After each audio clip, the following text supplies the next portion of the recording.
Assalamu alaikum viewers, I'm Sana Usman. As you know very well, I'm a principal of the Excellent Public School. कैसे हैं आप सब? I hope आप सब खैरियत से होंगे। आज की वीडियो में मैं बात करूंगी कि अक्सर बीवियों का ये गिला होता है कि उनके शौहर बहुत कंजूस हैं, उन पे खर्च नहीं करते। सही मुस्लिम की हदीस है, हज़रत अबू हुरैरा रज़ी अल्लाह अन्हु रिवायत करते हैं कि नबी अकरम सल्लल्लाहु अलैहि वसल्लम ने फरमाया, एक दिनार वो है जो आप अल्लाह की राह में खर्च करते हो, यानी जिहाद पे खर्च करते हो, और एक दिनार वो है जो किसी गुलाम को आज़ाद करवाने पे खर्च करते हो। एक दिनार वो है जो किसी मस्कीन पे खर्च करते हो, और एक दिनार वो है जो आप अपने बीवी बच्चों पे खर्च करते हो।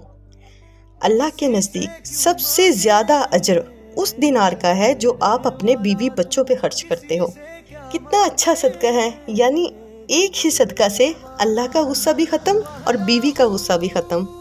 इसी तरह सही बुखारी की हदीस है कि हज़रत साद बिन अबी वक़ास रज़ी अल्लाह अन्हु रवायत करते हैं कि नबी अकरम सल्लल्लाहु अलैहि वसल्लम ने फरमाया, अल्लाह ताला हर चीज़ का अजर देता है जो कुछ भी उसकी राह में खर्च करते हो, हत्ता कि उस लुक़मे का भी अजर देता है जो आप अपनी बीवी के मुंह में डालते हो।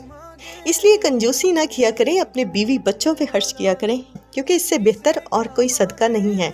लेकिन कुछ औरतों की आदत होती है कि वो गली मोहल्ले की औरतों को देखते हैं कि अगर इनका घर ऐसा है तो मेरा घर भी ऐसा होना चाहिए, अगर इनके पास ऐसे कपड़े हैं तो मेरे पास भी ऐसे होने चाहिए।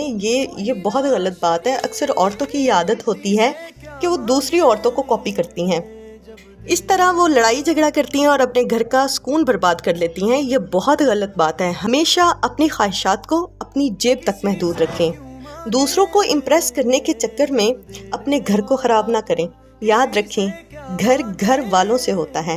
अगर घर में रहने वाले अच्छे हों तो घर छोटा भी हो जन्नत का टुकड़ा लगता है, और अगर घर वाले अच्छे ना हों तो बड़े बड़े महलों में भी इंसान तो क्या, कोई जानवर भी जाना पसंद नहीं करता।